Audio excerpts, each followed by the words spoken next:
Hi, folks. I'm Leanne Little, and I'm owl about stories. I read them, write them, watch them, anything with a story. I absolutely love it. I especially love sharing them with other people, and what better way is there to start than with the classics? They're classics for a reason, right? They're amazing stories and absolutely timeless.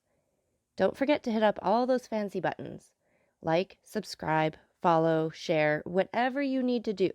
But most importantly, don't be afraid to reach out. I'd love to connect with you, so feel free to leave comments as you'd like, or you can even follow me over on my Buy Me a Coffee page, leannelittle.com, to message directly. So let's continue on with The Count of Monte Cristo by Alexandre Dumas. Chapter 48, Ideology. If the Count of Monte Cristo had been for a long time familiar with the ways of Parisian society, he would have appreciated better the significance of the step which Monsieur de Villefort had taken. Standing well at court, whether the king regnant was of the older or younger branch, whether the government was doctrinaire liberal or conservative, looked upon by all as a man of talent, since those who have never experienced a political check are generally so regarded, hated by many, but warmly supported by others. Without being really liked by anybody, Monsieur de Villefort held a high position in the magistracy and maintained his eminence like a Harlay or a Molay. His drawing room, under the regenerating influence of a young wife and a daughter by his first marriage, scarcely 18, was still one of the well-regulated Paris salons where the worship of traditional customs and the observance of rigid etiquette were carefully maintained. A freezing politeness, a strict fidelity to government principles, a profound contempt for theories and theorists, a deep-seated hatred of ideality, these were the elements of private and public life displayed by Monsieur de Villefort. Monsieur de Villefort was not only a magistrate, he was almost a diplomatist. His relations with the former court, of which he always spoke with dignity and respect, made him respected by the new one, and he knew so many things that not only was he always carefully considered, but sometimes consulted. Perhaps this would not have been so had it been possible to get rid of Monsieur de Villefort. But, like the feudal barons who rebelled against their sovereign, he dwelt in an impregnable fortress. This fortress was his post as king's attorney, all the advantages of which he exploited with marvelous skill, and which he would not have resigned but to be made deputy, and thus to replace neutrality by opposition. Ordinarily, Monsieur de Villefort made and returned very few visits.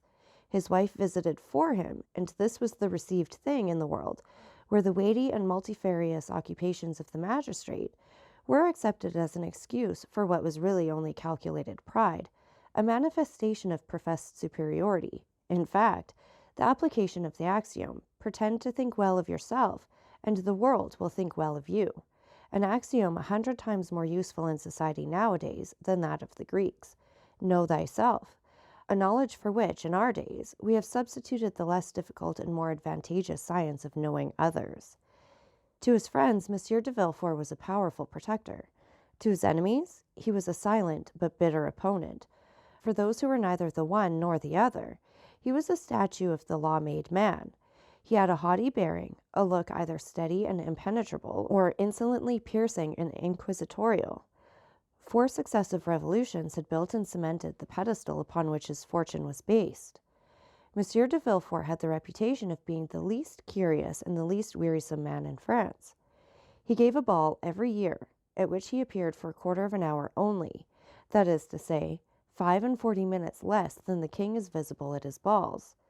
He was never seen at the theaters, at concerts, or in any place of public resort. Occasionally, but seldom, he played at whist, and then care was taken to select partners worthy of him. Sometimes they were ambassadors, sometimes archbishops, or sometimes a prince, or a president, or some dowager duchess. Such was the man whose carriage had just now stopped before the Count of Monte Cristo's door. The valet de chambre announced Monsieur de Villefort at the moment when the Count, leaning over a large table, was tracing on a map the route from St. Petersburg to China. The procureur entered with the same grave and measured step he would have employed in entering a court of justice. He was the same man, or rather the development of the same man, whom we have heretofore seen as assistant attorney at Marseilles. Nature, according to her way, had made no deviation in the path he had marked out for himself. From being slender, he had now become meager. Once pale, he was now yellow. His deep-set eyes were hollow, and the gold spectacles shielding his eyes seemed to be an integral portion of his face. He dressed entirely in black, with the exception of his white tie, and his funeral appearance was only mitigated by the slight line of red ribbon which passed almost imperceptibly through his buttonhole and appeared like a streak of blood traced with a delicate brush. Although a master of himself, Monte Cristo scrutinized with the irrepressible curiosity the magistrate whose salute he returned, and who, distrustful by habit, and especially incredulous as to social prodigies, was much more despised to look upon the noble stranger, as Monte Cristo was already called, as an adventurer in search of new fields or an escaped criminal, rather than as a prince of the Holy See or a sultan of the 1,001 Nights. "Sir," said Villefort, in the squeaky tone assumed by magistrates in the oratorical periods, and of which they cannot, or will not, divest themselves in society, "Sir, the signal service which you yesterday rendered to my wife and son has made it a duty for me to offer you my thanks. I have come, therefore, to discharge this duty and to express to you my overwhelming gratitude." And as he said this, the eye severe of the magistrate had lost nothing of its habitual arrogance. He spoke in a voice of the procureur general, with the rigid inflexibility of neck and shoulders, which caused his flatterers to say, as we have before observed, that he was the living statue of the law.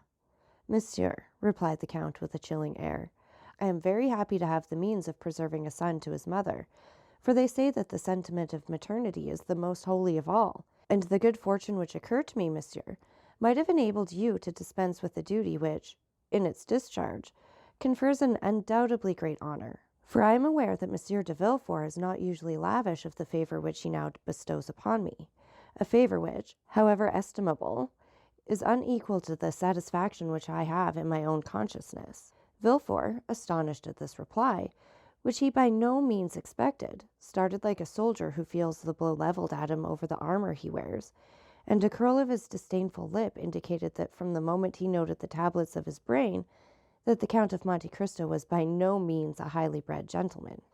He glanced around, in order to seize on something on which the conversation might turn, and seemed to fall easily on a topic.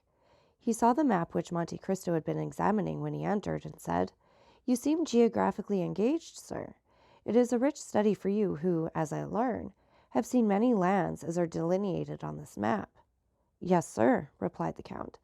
"I have sought to make of the human race, taken in the mass, what you practice every day on individuals, a physiological study. I have believed it was much easier to descend from the whole to a part than to ascend from a part to the whole. It's an algebraic axiom which makes us proceed from a known to an unknown quantity, and not from an unknown to a known. But sit down, sir, I beg of you." Monte Cristo pointed to a chair which the procureur was obliged to take the trouble to move forwards himself, while the count merely fell back into his own, on which he had been kneeling when Monsieur Villefort entered. Thus the count was halfway turned towards his visitor, having his back towards the window, his elbow resting on the geographical chart which furnished the theme of the conversation for the moment, a conversation which assumed, as in the case of interviews with Danglars and Morcerf, a turn analogous to the persons, if not the situation. "Ah, you philosophize," replied Villefort after a moment's silence, during which, like a wrestler who encounters a powerful opponent, he took a breath. "Well, sir, really, if, like you, I had nothing else to do, I should seek a more amusing occupation." "Why, in truth, sir," was Monte Cristo's reply, "a man is but an ugly caterpillar for him who studies him through a solar microscope. But you said, I think, that I had nothing else to do. Now, really, let me ask, sir, have you? Do you believe you have anything to do? Or, to speak in plain terms, do you really think that what you do deserves being called anything?" Villefort's astonishment redoubled at the second thrust so forcibly made by his strange adversary. It was a long time since the magistrate had heard a paradox so strong, or rather, to say the truth more exactly, it was the first time he had ever heard of it. The procureur exerted himself to reply. "Sir," he responded, "you are a stranger, and I believe you say yourself that a portion of your life has been spent in Oriental countries. So you are not aware of how human justice, so expeditious in barbarous countries, takes with us a prudent and well-studied course." "Oh, yes, yes, I do, sir. It is the pede claudo of the ancients." "I know all that. For it is with the justice of all countries especially that I have occupied myself. It is with the criminal procedure of all nations that I have compared natural justice. And I must say, sir, that it is the law of primitive nations, that is, the law of retaliation, that I have most frequently found to be according to the law of God.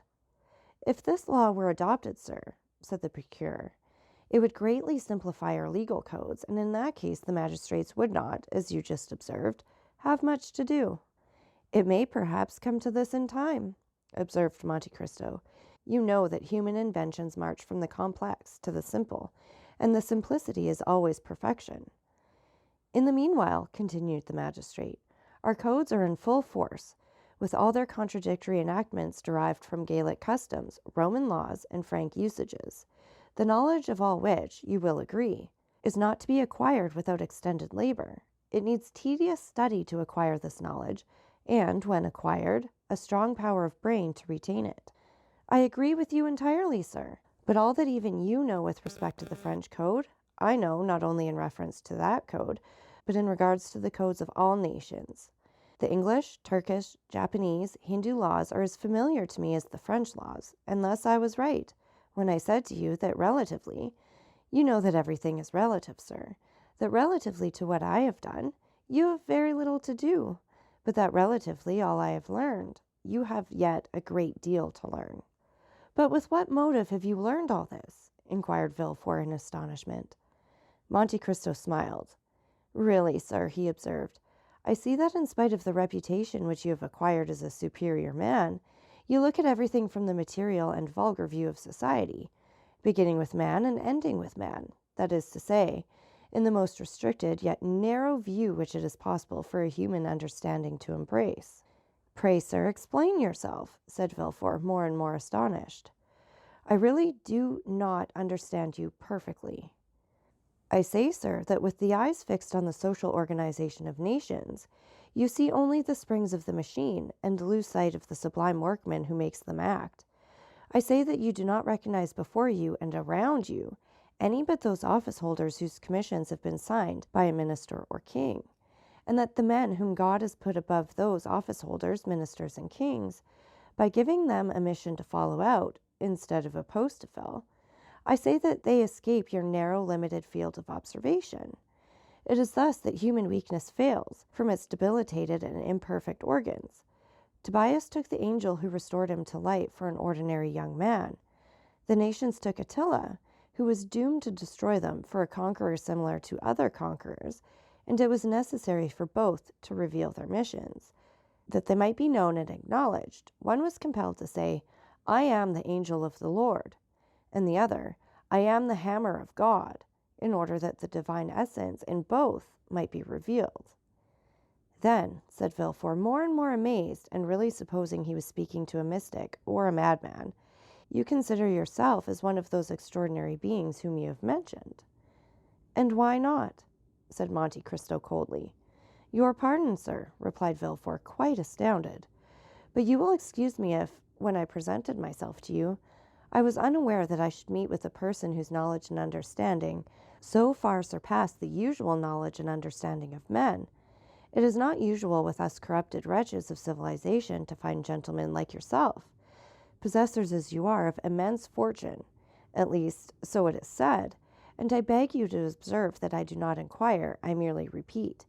It is not usual, I say, for such privileged and wealthy beings to waste their time in speculations on the state of society, in philosophical reveries, intended at best to console those whom fate has disinherited from the goods of this world.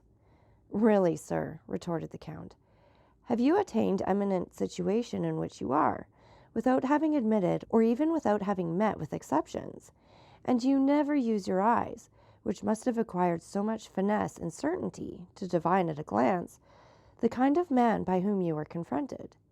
Should not a magistrate be merely the best administrator of the law, but the most crafty expounder of the chicanery of his profession?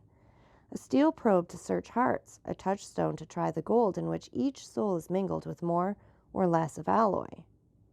Sir, said Villefort, upon my word you overcome me. I really never heard a person speak as you do.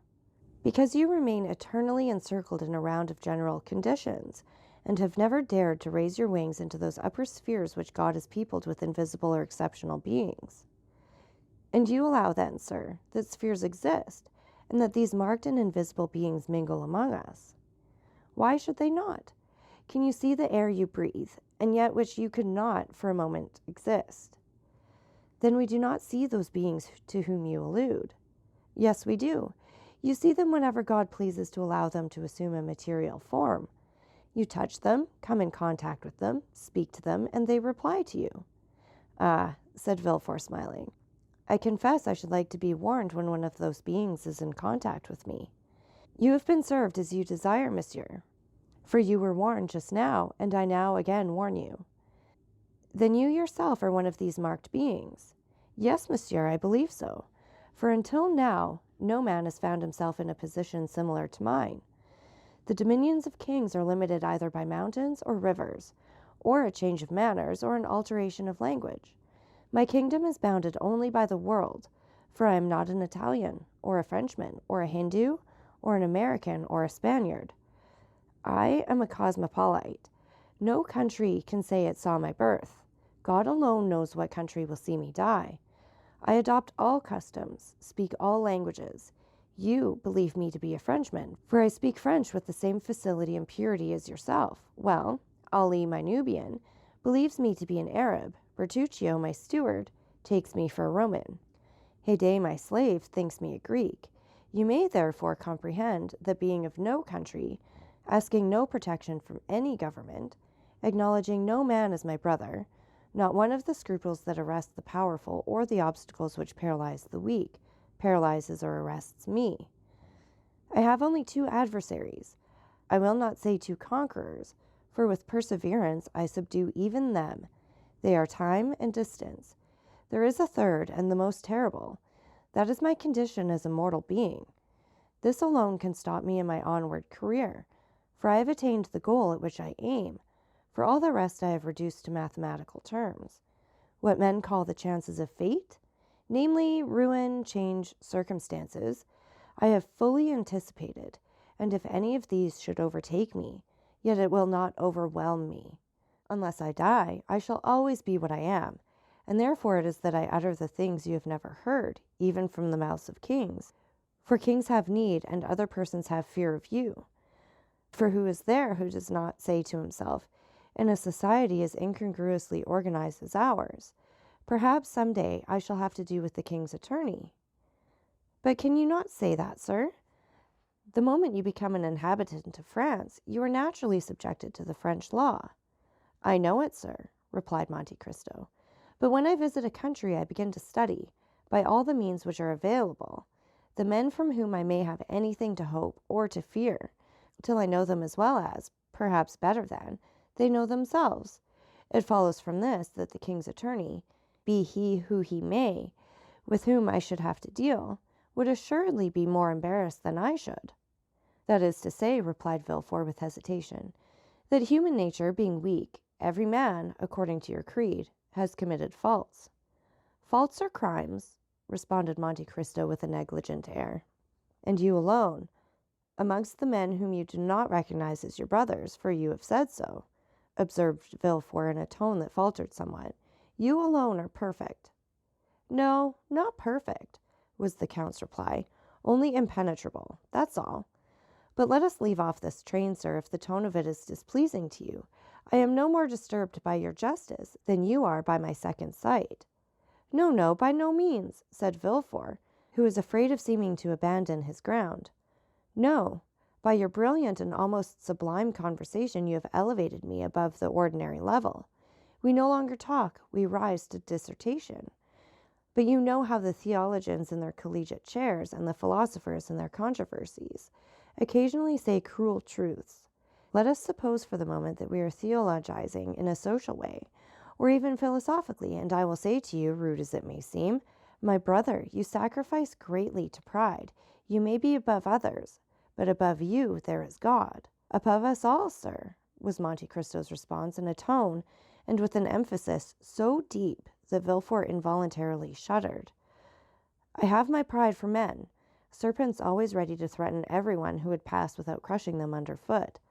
but as I lay aside that pride before God, who has taken me from nothing to make me what I am. Then, Count, I admire you, said Villefort, who, for the first time in this strange conversation, used the aristocratic form of the unknown personage, whom, until now, he had only called Monsieur.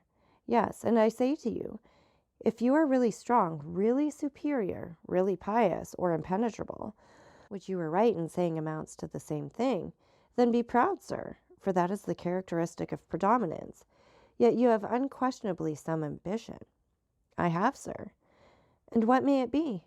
I, too, as happens to every man once in his life, have been taken by Satan into the highest mountain in the earth. And when there he showed me all the kingdoms of the world. And as he said before, so he said to me, Child of earth, what wouldst thou have to make thee adore me? I reflected long, for a gnawing ambition had long preyed upon me. And then I replied, Listen, I have always heard of Providence, and yet I have never seen him, or anything that resembles him, or which can make me believe that he exists. I wish to be Providence myself, for I feel that the most beautiful, noblest, most sublime thing in the world is to recompense and punish. Satan bowed his head and groaned. You mistake, he said. Providence does exist, only you have never seen him, because the child of God is as invisible as the parent. You have seen nothing that resembles him, because he works by secret springs and moves by hidden ways. All I can do for you is to make you one of the agents of that providence. The bargain was concluded. I may sacrifice my soul, but what matters it, added Monte Cristo. If the thing were to do again, I would again do it. Villefort looked at Monte Cristo with extreme amazement. Count, he inquired, have you any relations? No, sir, I am alone in the world. So much the worse. Why? Asked Monte Cristo. Because then you might witness a spectacle calculated to break down your pride. You say you fear nothing but death. I did not say that I feared it. I only said that death alone could check the execution of my plans. And old age? My end will be achieved before I grow old. And madness? I have been nearly mad, and you know the axiom, non bis in idem. It is an axiom of criminal law, and consequently you understand its full application. Sir, continued Villefort, there is something to fear besides death, old age, and madness. For instance, there is apoplexy, that lightning stroke which strikes, but does not destroy you, and yet which brings everything to an end. You are still yourself as now, and yet you are yourself no longer. You, who, like Ariel, verge on the angelic, are but an inert mass, which, like Caliban, verges on the brutal, and this is called in human tongues, as I tell you, neither more nor less than apoplexy. Come, if you so will, Count, and continue this conversation at my house. Any day you may be willing to see an adversary capable of understanding and anxious to refute you, and I will show you my father, Monsieur Noirtier de Villefort, one of the most fiery Jacobins in the French Revolution. That is to say, he had the most remarkable audacity, seconded by a most powerful organization, a man who has not, perhaps, like yourself, seen all the kingdoms of the earth, but who has helped to overturn one of the greatest. In fact, a man who believed himself, like you, one of the envoys, not of God, but of a supreme being, not of providence, but of fate. Well, sir, the rupture of a blood vessel on the lobe of the brain has destroyed all this, not in a day, not in an hour, but in a second. Monsieur Noirtier, who on the previous night was the old Jacobin, the old senator, the old Carbonaro, laughing at the guillotine, the cannon, and the dagger. Monsieur Noirtier, playing with the revolutions. Monsieur Noirtier, for whom France was a vast chessboard from which the pawns, rooks, knights, and queens were to disappear, so that the king was checkmated. Monsieur Noirtier, the redoubtable, was the next morning poor Monsieur Noirtier, the helpless old man, at the tender mercies of the weakest creature in the household, that is, his grandchild Valentine, a dumb and frozen carcass, in fact, living painlessly on, that time may be given for his frame to decompose without his consciousness of its decay. Alas, sir, said Monte Cristo, the spectacle is neither strange to my eye nor my thought. I am something of a physician, and have, like my fellows, sought more than once for the soul in living and in dead matter, yet, Like Providence, it has remained invisible to my eyes, although present to my heart. 100 writers since Socrates, Seneca, St. Augustine, and Gall have made, in verse and prose, the comparison you have made, and yet I can well understand that a father's sufferings may effect great changes in the mind of a son. I will call on you, sir, since you bid me contemplate, for the advantage of my pride, this terrible spectacle, which must have been so great a source of sorrow to your family. It would have been so unquestionably, had not God given me so large a compensation. In contrast with the old man, who is dragging his way to the tomb, are two children just entering into life. Valentine, the daughter of my first wife, Mademoiselle Renée de Saint-Méran, and Edward, the boy whose life you have this day saved. And what is your deduction from this compensation, sir? Inquired Monte Cristo. My deduction is, replied Villefort, that my father, led away by his passions, has committed some fault unknown to human justice, but marked by the justice of God. That God, desirous in his mercy to punish but one person, has visited this justice on him alone. Monte Cristo, with a smile on his lips, uttered in the depths of his soul a groan which would have made Villefort fly had he but heard it.